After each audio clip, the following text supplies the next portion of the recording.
ఢిల్లీ కోల్కతా మ్యాచ్లో ఊహించని సంఘటన జరిగింది. Delhi bowler Kuldeep KKR batter Rinku Singh చెంప పగలగొట్టారు.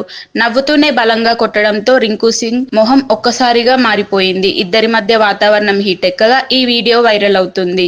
Delhi Capitals Kolkata night riders మధ్య జరిగిన మ్యాచ్లో ఊహించని సంఘటన జరిగింది. Delhi bowler Kuldeep Yadav KKR batter Rinku Singh చెంప పగలగొట్టాడు. సరదాగా నవ్వుతుండగా బలంగా కొట్టడంతో రింకు మొహం ఒక్కసారిగా మారిపోయింది.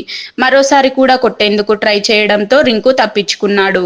దీంతో ఇద్దరి మధ్య వాతావరణం హీటెక్కినట్లు కనిపించగా ఈ గొడవకు కారణం తెలియాల్సి ఉంది. ఈ మ్యాచ్లో రింకు 25 బంతుల్లో 36 పరుగులు చేయగా కుల్దీప్ 3 ఓవర్లలో 27 పరుగులిచ్చి వికెట్ తీయలేకపోయాడు.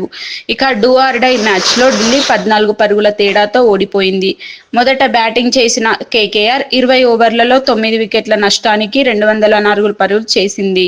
అనంతరం బ్యాటింగ్కు దిగిన ఢిల్లీ 20 ఓవర్లలో 9 వికెట్లు కోల్పోయి 190 రన్స్ మాత్రమే చేసింది. ఢిల్లీ బ్యాటర్లలో డూప్లెసిస్ 62, అక్షర్ పటేల్ 43, విప్రాజ్ నిగమ్ 38 పరుగులు చేసి పోరాడినప్పటికీ ఫలితం దక్కలేదు. కోల్కతా బౌలర్లలో సునీల్ నరైన్ 3, వరుణ్ చక్రవర్తి 2, అనుకుల్ రాయ్, వైభవ్ అరోరా, రసెల్ ఒక్కో వికెట్ తీశారు. ఇక కేకేఆర్ బ్యాటర్లలో రఘువంశీ 44 పరుగులు, సింగ్ 36 పరుగులు చేశారు. Rahmanullah 26, Sunil Narine 27, Ajinkya Rahane 26, Venkatesh Iyer 7, Rinku Singh 36, Russell 17, Powell 5, Roy 0 మరోసారి నిరాశపరిచారు. ఇక ఢిల్లీ క్యాపిటల్స్ బౌలర్లలో Mitchell Starc 3, Vipraj Nigam 2, Axar Patel 2, Chameera 1 wicket పడగొట్టారు.